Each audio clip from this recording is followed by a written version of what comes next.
జీవితం మీద విరక్తి చెంది ఆత్మహత్యలు చేసుకున్న చాలామంది చూసాం మనం. ఒక్కొక్కరిది ఒక్కొక్క స్టోరీ. ఇప్పుడు రీసెంట్లీ నార్సింగి పోలీస్ స్టేషన్ పరిధిలో జరిగినటువంటి ఒక ఘటన మనం మాట్లాడుకుంటున్నాం. కోకాపేటలో మై హోమ్ టర్క్ష్యా అనే ఒక గేటెడ్ కమ్యూనిటీ ఉంది. టవర్ 1, 2, 3, 4 అలా ఉంటాయి. ఆ, మన ల్యాంకో హిల్స్ లాగా ఇది చాలా పెద్దదిలే. 32 ఫ్లోర్స్, 33 ఫ్లోర్స్ ఉంటుంది. సో ఢిల్లీకి చెందిన అమన్ జైన్ అనే అతను అమెజాన్లో వర్క్ చేస్తున్నాడు. కుటుంబంతో కలిసి అదే టవర్లో అద్దెకుంటున్నాడు. ఇక అసలు విషయంలోకి వెళ్తే, ఉద్యోగంలో ప్రమోషన్ రాలేదని, వర్క్ ప్రెషర్ ఎక్కువైందని తరచూ కుటుంబ సభ్యులకు చెప్తూ ఉండేవాడట. ఏమైందో తెలీదు, పైన 32వ ఫ్లోర్కి వెళ్ళి అక్కడి నుంచి దూకేసి బలవన్ మరణానికి పాల్పడ్డాడు. ఇక అంత ఎత్తు నుంచి దూకితే మనిషి బ్రతకడు, తెలిసిందే. చనిపోయాడు. నా ఈ సంఘటన గురించి మనం ఎందుకు మాట్లాడుకుంటున్నాము అంటే, ఈ మధ్య కాలంలో నేను చాలామందిని చూశాను. కోర్స్ నా ఫ్రెండ్స్లోనూ చాలామంది లే ఆఫ్స్ వల్ల జాబ్స్ కోల్పోయిన వాళ్ళు ఉన్నారు. ఒక 2 months 3 months బ్యాక్. ఇప్పుడు మళ్ళీ వచ్చాయిలే, పెద్ద విషయం కాదు. 2 నెలలు కష్టపడితే మళ్ళీ వచ్చేసింది జాబ్. దానికి దీనికి అప్లై చేసుకొని. అండ్ కొంతమందికి ఎప్పటి నుంచో ఒక జాబ్ చేస్తూ ఉంటారు. సడన్గా అక్కడ లే ఆఫ్ అయింది అనుకోండి, మళ్ళీ కొత్త దగ్గర ఆ పాటికే ఆ పాత వాళ్ళు దేని మీద అయితే వర్క్ చేశారో అది అప్డేట్ అయ్యి ఉంటుంది. కొత్తది అది మళ్ళీ నేర్చుకొని ఆ జాబ్ చేయాల్సి ఉంటుంది. కొంతమంది ఒక్కో ప్రాజెక్ట్ పైన, కొంతమంది ఇంకో దాని మీద పైథాన్ పైన వర్క్ చేస్తారు. శాప్, జావా లేదా కోడింగ్, వాట్ ఎవర్ చాలా ఉంటాయి.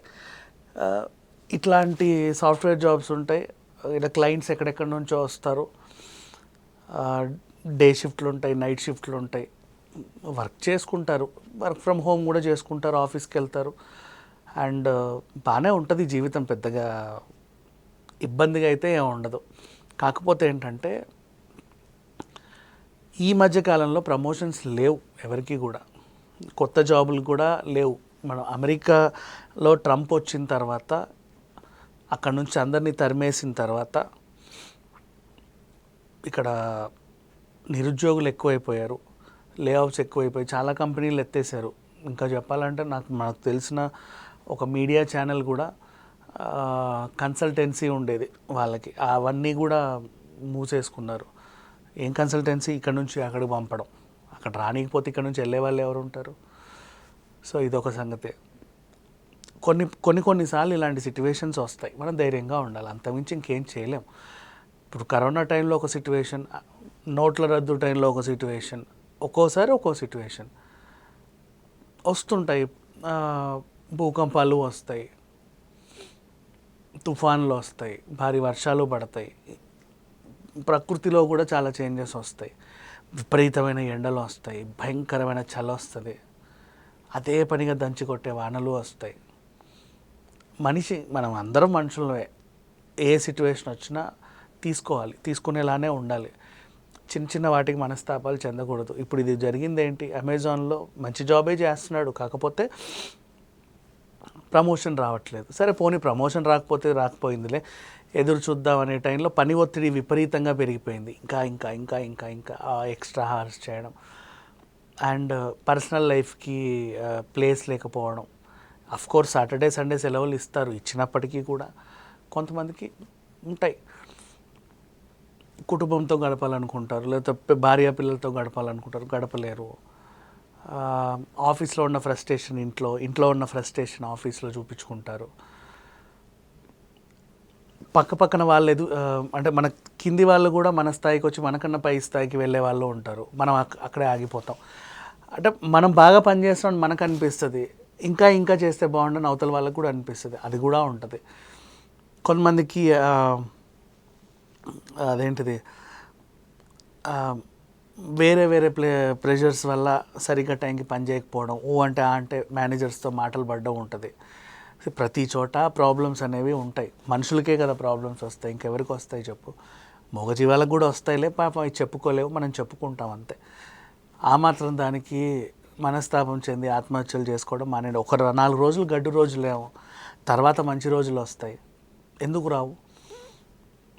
ఇప్పుడు ఆర్థికంగా బాలేము, ఓ 2 నెలలు 3 నెలలు అని చాలామంది ఇబ్బందులు పడతారు. తర్వాత మంచి రోజులు వస్తాయి, ఏమో ఏది రాసి పెట్టుందో మనకు తెలియదు. సో అందుకని చెప్పేసి క్షణికావేశంలో తీసుకునే నిర్ణయాల వల్ల చాలా నష్టపోవాల్సి వస్తుంది. మనం తీసుకునే నిర్ణయాల వల్ల మన కుటుంబ సభ్యులు కూడా చాలా ఇబ్బందులు పడాల్సి వస్తుంది. ఇప్పుడు నిన్ను నమ్ముకొని ఢిల్లీ నుంచి ఆ కుటుంబం అక్కడికి వచ్చింది, ఇప్పుడు నువ్వు లేవు, వాళ్ళేమవ్వాలి? ఇలాంటి సిచ్యువేషన్స్ ఉంటాయి. వెళ్తారు మళ్ళీ ఢిల్లీకి, పెద్ద విషయం ఏం కాదు. కాకపోతే కొడుకుతో వెళ్ళలేరు కదా, కొడుకు శవంతో వెళ్తారు.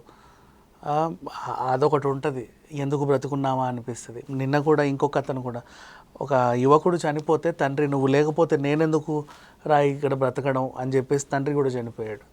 ఇట్లాంటి సిచ్యువేషన్స్ వస్తూనే ఉంటాయి. కొంచెం స్ట్రాంగ్ ఉండండి. జీవితం చిన్నదే, మహా అయితే 70 ఏళ్ళ కంటే ఎక్కువ బతకట్ల ఇవాళ రోజుల్లో. మరీ ఆరోగ్యంగా ఉంటావు 80. ఇప్పటికే సగం జీవితం చూసుంటాడు. ఈ అబ్బాయికి వయసు కూడా 32. ఇంకో సగం చూస్తే జీవితం అంటే ఏంటో తెలుసుద్ది. ఇంత తక్కువ టైంలోనే మొత్తం ప్రపంచం అంతా తెలియాలనుకోవడం కూడా మన మూర్ఖత్వమే. సో ఇది జరిగింది. ఇంకా సాఫ్ట్వేర్ వాళ్ళకి మంచి మంచి అడ్వాంటేజ్లు ఉంటాయి బయట వాళ్ళతో పోల్చుకుంటే. పిలిచి పిలిచి కార్డులు ఇస్తారు, పిలిచి పిలిచి అన్నీ ఇస్తారు, పిలిచి పిలిచి లోన్లు ఇస్తారు. ఇప్పుడు అదే బయట ఎంప్లాయీస్ ఉంటారు చిన్న చిన్న వాళ్ళు, లైక్ నెలకు 30-40 వేలు సంపాదించే వాళ్ళు ఉంటారు. సెక్యూరిటీ గార్డులను, లేకపోతే దీన్ని ఏమంటారు, హౌస్ కీపింగ్ వాళ్ళను, లేకపోతే క్యాషియర్లు, క్లీనర్లు, సేల్స్ పర్సన్స్. మరి వాళ్ళ పరిస్థితి ఏంటి? వాళ్ళకి జీవితం ఎలా ఉంటుంది? ఇక్కడ హైదరాబాద్లో బతకడానికే సరిపోతాయి. ఇప్పుడు ఒక 30,000 వచ్చినా ఓ 10,000 15,000 అద్దెలు కట్టుకుంటున్నారు. రాను పోను ఖర్చులకో 10,000 పెడుతున్నారు, తిండికో 10,000 పెడుతున్నారు. ఇంకా ఏం మిగిలింది వాళ్ళకి? జీవితంలో బ్రతకడానికి కూడా ఎవరికేం మిగలట్లేదు. ఏదో బ్రతికేస్తున్నారు అంతే. అందరి పరిస్థితి అలాగే ఉంది. ఒక రోజు వస్తుంది, ఒక మంచి రోజు వస్తుంది. వెయిట్ చేయండి, తప్పే ఉంది. Thank you so much.